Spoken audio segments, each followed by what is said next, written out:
I'm Kamal Santamaria here in Doha. These are the main stories on Al Jazeera. The UN's World Food Programme says it may have to pull out of Somalia following a wave of deadly attacks on aid groups there. That is, unless the world's leading powers step in to protect it.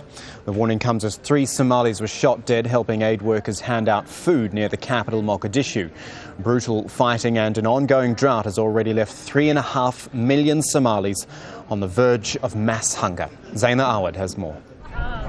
It's been called Africa's worst humanitarian situation, and it's getting worse. The people of Somalia face what the UN now calls the threat of large-scale hunger.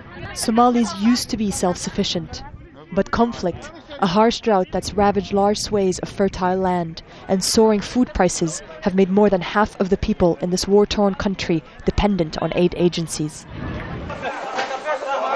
But aid agencies too are now frequent targets. In the last year alone, 20 aid workers, including the UN's top official there, have been killed, and many more kidnapped. A number of charities suspended their operations, but for those like the WFP that continue to stay the course, this has become their safest route, with the Dutch naval escort providing the charity with the necessary protection to ensure its safe passage.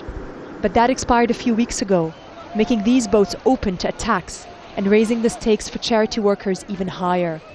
The WFP wants naval powers to continue protecting it if it is to continue functioning. Otherwise, the outcome could be disastrous. If we cannot keep up what we are currently trying to do in Somalia, then there is a real chance that by the end of this year, at least a part of the population might have dipped into a famine situation.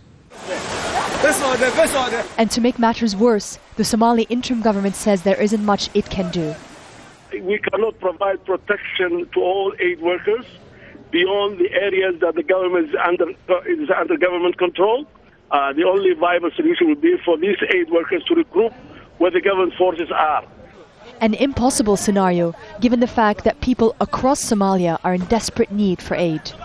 The WFP says it must double the food aid it provides if it is to keep up with the demand in Somalia, a country that's on the verge of a mass humanitarian disaster, and one that continues to be torn by a long and violent conflict. Zeina Awad, Al Jazeera.